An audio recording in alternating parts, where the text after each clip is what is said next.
Best बस धारावीकडून दादरकडे येत होती। बसनं सुरुवातीला नियंत्रण गमावल्यानं ट्रेलरला ती धडक दिली आणि त्यानंतर हा अपघात घडला। आणि या संदर्भामध्ये अधिक बोलणार आहोत आमचे प्रतिनिधी मनश्री पाठक आपल्यासोबत जोडले गेलेले आहेत। मनश्री, गेल्या काही दिवसांमध्ये बेस्ट बसच्या अपघाताचे प्रकार आपल्याला वाढताना दिसतात। आता दादर प्लाझाजवळ देखील बेस्टचा अपघात झालाय, एकाचा मृत्यू झालेला आहे। यामध्ये या अपघाताची भीषणता किती आहे हे मला बोलून सांगण्याची गरज नाहीये, थेट दृश्य दाखवते तुम्हाला। आपण बघतोय की पंचनामा आता मुंबई पोलिसांकडून सुरू झालेला आहे। अक्षरशः बेस्ट बसच्या या पुढच्या भागाचा चक्काचूर झालेला आहे। पूर्णतः जी बेस्ट बस धडकली तिच्यावरचं नियंत्रण, चालकाचं नियंत्रण सुटलं आणि ही समोरची काच तर जाऊ द्या, मात्र हा खालचा जो भाग आहे बेस्ट बसचा तो पूर्णतः चिरडला गेलेला आहे। बेस्ट बस या ट्रॅफिक जंक्शनवर होती आणि ती थेटपणे या ठिकाणी येऊन धडकलेली आहे, जिथे प्लाझा सिनेमा आहे अगदी त्याच्या भिंतीच्या लगत ही बेस्ट बस येऊन धडकलेली आहे। इथे आपण बघतोय की जेसीबी आहे आणि जेसीबीला सुद्धा या बेस्ट बसने धडक दिलेली आहे। इकडे आपण बघतोय की महारेलकडनं जे कन्स्ट्रक्शन ठिकाणी सुरू होतं त्याचे बॅरिकेड्स लावलेले होते, त्या ठिकाणी ही बेस्ट बस येऊन धडकली। आणि सगळ्यात गंभीर चित्र जे आपण बघतो आहोत, सध्या फॉरेन्सिक टीम आलेली आहे, फॉरेन्सिक एक्सपर्ट टीम आलेली आहे आणि इथे आपण बघतोय की काही गाड्यांचे अवशेष आहेत। ही टू व्हीलर आहे ती अक्षरशः चिरडली गेली या बेस्ट बसच्या खाली। त्याच्यामुळे आपण कल्पना करू शकतो की या टू व्हीलर चालकाचं काय झालेलं असेल, इतका हा भीषण अपघात होता। सध्या आपण बघतोय की फॉरेन्सिक एक्सपर्टची टीम, महाराष्ट्र स्टेट फॉरेन्सिक एक्सपर्टची टीम इथे आलेली आहे आणि पंचनामा सुरू आहे या ठिकाणी। एसी बस होती, इलेक्ट्रिक बस होती, त्याच्यामुळे चालकाचं नियंत्रण नेमकं सुटलं कसं, कारण इतकी प्रचंड वाहतूक कोंडी असते या संपूर्ण परिसरामध्ये, कारण अगदी दिवस रात्र ट्रॅफिकचा ओघ इथून सुरू असतो। अगदी 24 तास म्हटलं तरी पुरेसे आहेत की या ठिकाणी ट्रॅफिक पोलीस हे तैनात असतात। इथे ट्रॅफिक चौकी सुद्धा तयार करण्यात आलेली आहे।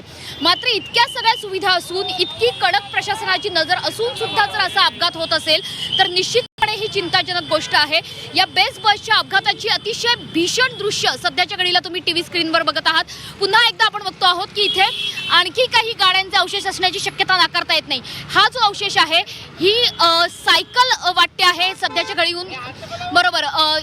या ठिकाणी आपण बघतो आहोत की एक सायकल आणि त्यासोबतच एक टू व्हीलर यांचा अक्षरशः चक्काचूर झालेला आपल्याला बघायला मिळतोय।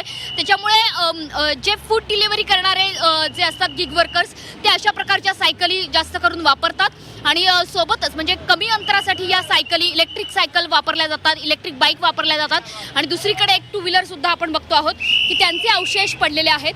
ज्या ठिकाणाहून ही बेस्ट बस आली, धारावी ते दादर असा या बेस्ट बसचा प्रवास होता। कुठून आली होती ही बेस्ट बस बघा, हे ट्रॅफिक जंक्शन आहे, समोर प्लाझा सिनेमा आहे आणि प्लाझा सिनेमाच्या जवळून इथे ट्रॅफिक चौकी सुद्धा आपण शेडमध्ये तयार केलेली बघतो आहोत। या ठिकाणाहून ही बेस्ट बस येत होती आणि टर्निंगलाच या बेस्ट बस चालकाचं नियंत्रण सुटलं आणि ही थेटपणे येऊन या प्लाझा सिनेमाच्या भिंतीला येऊन धडकलेली आहे। सध्याच्या घडीला दादरमधली परिस्थिती काय मी तुम्हाला दाखवते। सध्याच्या घडीला दादरमध्ये संपूर्णतः वाहतूक कोंडी झालेली आहे। इकडे सुद्धा आपण बघतो आहोत की कशा पद्धतीने बेस्ट बस ही धडकली आहे। पंचनामा सुरू आहे, त्याच्यामुळे अर्थातच मला आत जाण्याची परवानगी नाहीये। बेस्ट बसच्या आतली दृश्य जर आपण इकडनं टिपू शकलो तर आपण दाखवू शकतो की कशा पद्धतीने बेस्ट बसमधल्या प्रवाशांचा सुद्धा जीव धोक्यात आलेला होता, कारण एसी बस आहे, उन्हाळ्याचे दिवस आहेत, त्याच्यामुळे जास्त करून प्रवासी एसी बसमधून जाणं पसंत करतात। मात्र अक्षरशः ही बेस्ट बस या ठिकाणी उभ्या असणाऱ्या जेसीबीला येऊन धडकलेली आहे, त्याच्यामुळे हा अपघात किती भीषण होता याची आपण कल्पना करू शकतो। पाठीमागे बघा, दादरमध्ये आपल्याला दृश्य बघायला मिळेल की हे संपूर्ण दादर सध्याच्या घडीला वाहतूक कोंडीने भरलेला आहे। इतका मोठा बेस्ट बसचा अपघात झाला। आधीच दादरमध्ये गर्दी ही कमी नसते, आज सोमवारचा दिवस आहे, त्याच्यामुळे अर्ध दादर अर्धे दुकानं हे बंद असतात। मात्र असं असलं तरी सुद्धा दादरमध्ये हा एक ट्रॅफिक जंक्शनचा पॉइंट आहे। एल्फिन्स्टन ब्रिज बंद आहे, यासोबतच अनेक ठिकाणी रस्त्यांची कामं सुरू आहेत, त्याच्यामुळे वाहतूक वळवण्यात आलेली आहे। त्याच्यामुळे या ट्रॅफिक जंक्शनला कायम गर्दी असते आणि अशा पद्धतीने जेव्हा बेस्ट बसचा अपघात होतो तेव्हा निश्चितपणे चिंताजनक गोष्ट आहे। समोर सुद्धा अजून सुद्धा आपण गर्दी बघू शकतोय की तिथे सुद्धा बॅरिकेटिंग करण्यात आलेली आहे। सध्या ट्रॅफिक पोलिसांकडून वाहतूक वळवली जाते। मात्र प्लाझा सिनेमा खरं तर दादर हे मध्यमवर्गीय मराठी माणसाचं हृदय म्हटलं पाहिजे मुंबईतलं, मात्र अशा पद्धतीने जर अपघात होत असतील तर निश्चितपणे ही चिंताजनक गोष्ट आहे।